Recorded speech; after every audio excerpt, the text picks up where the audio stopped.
यहाँ पे आप देखें, आप जो वेंटिलेशन आप देख रहे हैं as well as to natural air condition, ये पत्थर पे की गई ये कारीगरी है। देखने में आपको ऐसा लगेगा लकड़ी है। तो राजा का जो थ्रोन है, सिंहासन है, वो सेंटर पे लगाया जाता है, बट यहाँ पे एक कोने में लगाया गया है। उसका रीजन ये है कि जब अभी आपको हम राजा महल के अंदर ले चलेंगे जहाँ पे विष्णु भगवान के 10 अवतारों की पेंटिंग है।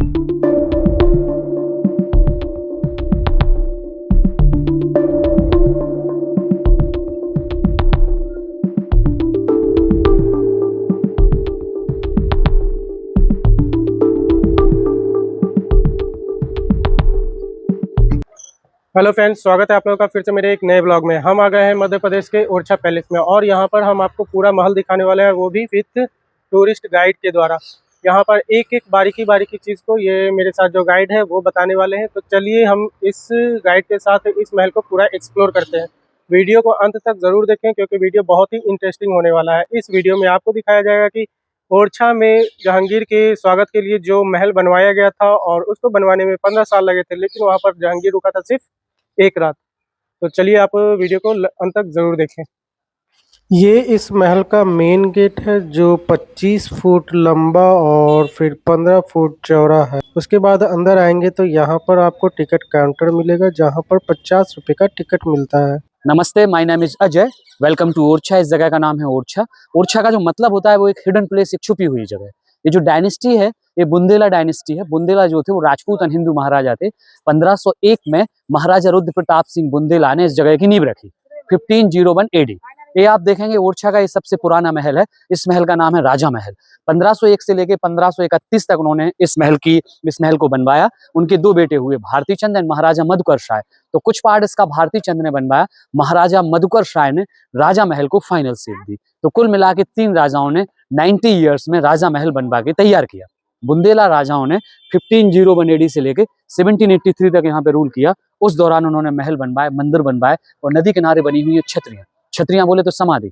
जैसे मान लो किसी राजा राजकुमार की डेथ हो जाती है तो उनके मरने के बाद उनकी जो अस्थियां हैं वो गंगा विसर्जन हुई, उनकी याद में बनाई गई बिल्डिंग को हम छतरी और समाधि के नाम से जानते हैं। ओरछा जो है वो सेकंड कैपिटल है बुंदेला राजवंश की। जो फर्स्ट कैपिटल है वो है गढ़कुड़ार, यहाँ से 53 किलोमीटर की दूरी पर है। वहां पे 1000 साल पुराना वहां पे महल बना हुआ है इन गढ़कुड़ार में, जो बुंदेला राजवंश की प्रथम राजधानी है। हम इस पूरे एरिया को बुंदेलखंड कहते हैं क्योंकि बुंदेला राजाओं ने रूल किया। तो प्रेजेंट में आप देखेंगे बुंदेलखंड का कुछ पार्ट उत्तर प्रदेश में, कुछ पार्ट मध्य प्रदेश में। तो ये वही बुंदेलखंड है जो 2 राज्यों में बट चुका है। सामने आप देखेंगे जो व्हाइट से आप बिल्डिंग देख रहे हैं ना सामने मिडिल ऑफ द टाउन, तो आप देखेंगे जो व्हाइट बिल्डिंग है वो भगवान श्री राम का मंदिर है। यहाँ पहले और ओरिजिनली वो रानियों का महल था पहले, और रसोई भी थी, दोनों बातें हैं। तो रानियों का महल और रसोई मंदिर में कन्वर्ट हुई 16वीं शताब्दी में। देखने में आपको नया लगेगा लेकिन ये 500 साल पुरानी ये बिल्डिंग है। और जैसे कि मान लो कोई टूरिस्ट ओरछा आता है, पर्यटक, तो यहाँ पे साउंड एंड लाइट शो होता है। तो सबसे पहले हम देखते हैं पब्लिक ऑडियंस हॉल दीवाने आम। आ जाइए, वाला पार्ट है इसको हम कहते हैं पब्लिक ऑडियंस हॉल दीवाने आम।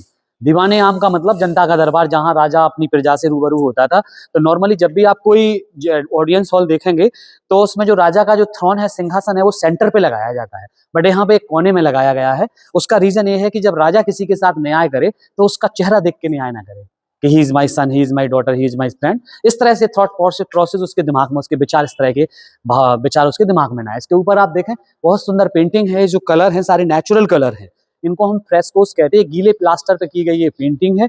और अभी आपको हम राजा महल के अंदर ले चलेंगे जहां पे विष्णु भगवान के 10 अवतारों की पेंटिंग है। ये राजा महल का वो वाला पार्ट है, नॉर्थ फेस दरवाजा है। राजा तब ऑडियंस हॉल में आते थे तब इस दरवाजे को यूज करते थे। राजा महल का मेन एंट्रेंस गेट है। इनकी फैमिली में जितने भी राजा हुए सारे राजा इसी राजमहल में रहे। पीढ़ी दर पीढ़ी 15 राजा हुए, निकल जाए, पीढ़ी दर पीढ़ी 15 राजा हुए, सारे राजा इसी राजमहल में रहे। और आप देखेंगे कि ये 16वीं शताब्दी का महल है। इसमें जो पेंटिंग है 500 साल पुरानी पेंटिंग है और विष्णु भगवान के जो अवतार है उन अवतारों की पेंटिंग है। ये जो मेन एंट्रेंस गेट है, तो जब भी कोई हिंदू राजा कोई महल या मंदिर बनाता है तो उसकी जो मेन एंट्रेंस है वो ईस्ट फेसिंग होती है, बिकॉज सनराइज फ्रॉम ईस्ट, और अकॉर्डिंग टू वास्तु शास्त्र के हिसाब से शुभ माना जाता है। अपन लोग राजा महल के अंदर आ चुके हैं और राजा महल को 2 भागों में डिवाइड किया गया है। ये जो पहला वाला कोर्टयार्ड है मर्दाना और जो दूसरा कोर्टयार्ड है वो है जनाना। अब आप देखेंगे कि ये पहला मर्दाना और जनाना। मर्दाना और जनाना जो है वो पर्शियन लैंग्वेज से लिए गए शब्द हैं। तो उस जमाने में Mughal, same time in Agra there is a Mughal dynasty ruling, तो उन्होंने पर्शियन लैंग्वेज को ऑफिशियल किया था, तो इसलिए बोलचाल की भाषा में इन शब्दों का यूज किया गया, मर्दाना, जनाना, दीवाने आम, दरबारे खास, इस तरह से। ये जो आपने बाहर बाहर जो अपन सब देख के आए सबसे पहले ऑडियंस हॉल, दीवाने आम, ये जो लंबी जो गैलरी आप देख रहे हैं, ये है दरबारे खास। राजा के जो मिनिस्टर, चीफ मिनिस्टर हुआ करते थे, वो राजा से बातचीत करने के लिए यहाँ पे आते थे। ये गेट है, अंडरग्राउंड सीक्रेट पासेज है। मान लो अगर कोई शत्रु सेना राजा के ऊपर हमला करता है, तो राजा यहाँ से निकल जाएगा एक सुरक्षित स्थान पे। कहते तो यहाँ तक भी हैं कि यहाँ से लेके झांसी तक सीक्रेट टनल्स थे। यहाँ पे आप देखेंगे इस प्लेटफॉर्म को कहते हैं सिंगार चौक। राजा के मरने के बाद जब राजधानी में कोई दूसरा राजा बनेगा, तो उसका राज्याभिषेक, उसका राजतिलक यहाँ पे होगा। और राजपूताना आर्किटेक्चर है, जो लोहे की रिंग दिखाई दे रही है आपको, छोटे छोटे से कड़े दिखाई दे रहे हैं पर्दे टांगने के लिए। पहले हर जगह गेट नहीं लगाते थे, पर्दों से कवर्ड करते थे। ऊपर ये 3 स्टोरी बिल्डिंग है इस कोर्टयार्ड में। जब अंदर चलेंगे अपन लोग तो देखेंगे 5 स्टोरी बिल्डिंग है। आइए देखते हैं। इसके ऊपर आप देखेंगे बहुत सुंदर पेंटिंग है। ये जो कलर है सारे नेचुरल कलर है, सारे फूल पत्तियों से बनाए गए ये कलर है। जब आप पर्शियन कारपेट देखेंगे तो इस तरह की डिजाइन आपको पर्शियन कारपेट पे देखने को मिलेगी। राजा रानी यहाँ पे बैठते थे। सामने जो आप देख रहे हैं वो VIP डांसिंग फ्लोर है, नाच गाना वहां पे हुआ करता था। ये पानी का टैंक है, इसमें पानी डाल दिया, फ्लावर डाल दिया अच्छी खुशबू के लिए। ये आप देखें, इसको हम बारादरी कहते हैं। बारादरी का ये मतलब है, यहाँ पे पहली बात तो आप सबसे पहले आप ये देखें, 12 दरवाजे हैं, 12 राशियां हैं, 12 महीने हैं, उस चीज को रिप्रेजेंट करते हैं। आ जाइए। में रानी कुंवर गणेशी बाई के कमरे में महाराजा मधुकर शाह की ये पत्नी थी, सबसे बड़ी ये रानी थी। और महाराजा मधुकर शाह की 6 रानियां थी। जो सबसे बड़ी रानी था उनका नाम था रानी कुंवर गणेशी बाई। और यहाँ पर जो मंदिर है, ये 500 साल पुराना मंदिर है। यही रानी भगवान श्री राम की उपासक थी। भगवान की मूर्ति अयोध्या से पैदल लेके आई थी। तो यहाँ पे आप देखेंगे उनका एक कमरा है। ये 500 साल पुरानी पेंटिंग है। जो कलर है सारे नेचुरल कलर है, सारे फूल पत्तियों से बनाए गए कलर है। यहाँ पे आप देखेंगे पहला जो अवतार है वो है मत्स्य मछली के रूप में। विष्णु भगवान के 10 अवतारों की पेंटिंग की गई। तो पहला जो अवतार है वो है मत्स्य मछली के रूप में। उसके बाद जो दूसरा अवतार है कच्छ अवतार, कछुए के रूप में। उसके बाद जो तीसरा अवतार है बरहा जंगली सूअर के रूप में। उसके बाद जो चौथा अवतार है वो है नरसिंह भगवान के रूप में। उसके बाद जो 5वां अवतार है वामन के रूप में। 6वां अवतार है परशुराम जी के रूप में। 7वां अवतार है रामचंद्र जी के रूप में। 8वां जो अवतार है वो है कृष्ण भगवान के रूप में। 9वां अवतार गौतम बुद्ध के रूप में है। 10वां अवतार होगा इन फ्यूचर कल्कि का अवतार। सामने जो पेंटिंग आप देख रहे हैं ये समुद्र मंथन की पेंटिंग है। एक तरफ देवता है, दूसरी तरफ दानव है। कृष्ण भगवान ने जब गोवर्धन पर्वत को उठाया वो वाली पेंटिंग है। ओरछा के राजा कृष्ण जी के उपासक थे, तो कृष्ण भगवान ने जब गोवर्धन, उनकी लीलाओं को यहाँ पे पेंटिंग की गया। यहाँ पे आप देखें कृष्ण भगवान ने जब गोपियों के वस्त्र उठा के अशोक के पेड़ पे रख दी, वो वाली पेंटिंग है। यहाँ पे आप देखें विष्णु भगवान सैया पे लेटे हुए हैं और माँ लक्ष्मी पैर दबा रहे हैं विष्णु भगवान के। ठीक, यहाँ पे भी सेम पेंटिंग है विष्णु भगवान के अवतारों की। यहाँ पे आप देखें जिस तरह से दुकानदार है कुछ सेल कर रहा है, अपने तराजू लेके, बाट तराजू है उसके पास, लोग खरीदे, कुछ लोग कुत्ते घुमा रहे हैं। तो उस समय जो सोसाइटी में आप देखें इनका ड्रेस कोड देखें, थोड़ा सा कई बार ऐसा भी होता है कि लोग बाग कहते कि ये बुंदेला थे, पर इस तरह से जो टर्बन इन्होंने बांध रखी ये मुस्लिम है। तो उस समय देखो 16वीं और 17वीं शताब्दी में आगरा और ओरछा में कोई ज्यादा दूरी नहीं थी। ड्रेस कोड अलायंस कर रखा था एक दूसरे से, तो एक दूसरे को कल्चर कोड ने एडॉप्ट किया उन्होंने। उसका पहनावा देख के अपन भी किसी दूसरी कंट्री का पहनावा देख के इंस्पायर होते हैं, तो उन चीजों को अपन भी यूज करते हैं। यहाँ पे आप देखें, आप जो वेंटिलेशन आप देख रहे हैं as well as to natural air condition. गर्मियों के मौसम में टेम्परेचर काफी गर्म होता है। ये चूने से बनाई गई बिल्डिंग है और चूने की एक विशेषता होती है कि गर्मियों में ठंडक क्रिएट करता है और सर्दियों में हीट क्रिएट करता है। यहाँ पे आप देखें ये रामचंद्र जी हैं, सीता जी हैं, हनुमान जी हैं, पूरा राम दरबार है। यहाँ पे आप देखेंगे गणेश जी की पेंटिंग है, दोनों तरफ एक कृष्ण भगवान की पेंटिंग है। और यहाँ पे आप देखें ये हाथी की पेंटिंग है। हाथी के अंदर 12 औरतों की पेंटिंग की गई। जैसे कि मान लो सूर्य है, 12 राशियां उस चीज को रिप्रेजेंट करती हैं। अच्छा, 12 औरतों को कुछ भी, जैसे कि सूर्य है, 12 राशियां उस चीज को रिप्रेजेंट करती हैं। ये है पहले के टाइम का बाथरूम, आज से 500 साल पहले का। इसके अंदर अभी कुछ नहीं मिलेगा आपको। फ्रेंड्स ये देख सकते हैं, ये है राजा लोगों का बाथरूम। यहाँ पर बैठ करके सब अपना पॉटी किया करते थे। ये देखो, ये नीचे यहाँ पर पत्थर का बना हुआ रहता था, यहाँ पर सब आ करके पॉटी करते थे। और ये ऐसे ही खुला नहीं रहता था, यहाँ पर इसमें पर्दा लगा रहता था, पर्दा या फिर उस टाइम का गेट होगा। और ये देखें नीचे पूरा खाली है। नीचे, इसके नीचे जो है वो बाल्टी वगैरह रहता था जिसमें मल वगैरह एकत्रित करके और फिर यहाँ से लेकर के चले जाते थे। और उसके एक और चीज़, इंटरेस्टिंग चीज़ दिखा रहे हैं, ये जो है ना, यहाँ पर पानी जमा होता था, यहाँ पर बाल्टी वगैरह होता था जिसमें पानी जमा होता था। और दूसरों तक ये जो लैट्रिन वाला वीडियो है ना, इसको जरूर शेयर करें। ये सब पहले राजा लोग कैसे लैट्रिन किया करता था। तो आप देखें महल का हिस्सा है, इसको होटल में कन्वर्ट कर दिया, होटल शीश महल। उस जमाने में जो राजा के गेस्ट वगैरह आते थे वो इसी में रुकते थे। और करीब 1980 के करीब मध्य प्रदेश गवर्नमेंट ने महल के हिस्से को होटल में कन्वर्ट कर दिया। इवन आफ्टर बुंदेलाओं के बाद यहाँ पे अंग्रेज भी आए, they were stay here and right now we are on stay on tennis court. This tennis court was built by British government in 19th century. अंग्रेजों के द्वारा बनाया गया टेनिस कोर्ट है और इसको हम शीश महल क्यों कहते हैं? ऊपर आप जो टाइल्स वर्क देख रहे हैं ना, इस सेरामिक टाइल्स है, लापिस lazuli एंड तुर्कवाइज। उस जमाने में टाइल्स तुर्की से आई थी, तो जब इस पर सूरज की रोशनी पड़ती है तो ऐसा लगता है जैसे शीशा या ग्लास लगा हुआ है, इसलिए इसको हम शीश महल कहते हैं। आ जाइए, अब चलते हैं जहांगीर महल पे। जहांगीर महल चल रहा है सर। अरे संजय जी, अकबर का बेटा जहांगीर जब ओरछा विजिट करने के लिए आया तो जहांगीर को ये महल गिफ्ट किया गया। जहांगीर का पहले नाम था सलीम। सलीम अपने पिता से विद्रोह करके प्रयागराज यानी कि इलाहाबाद में रहता था।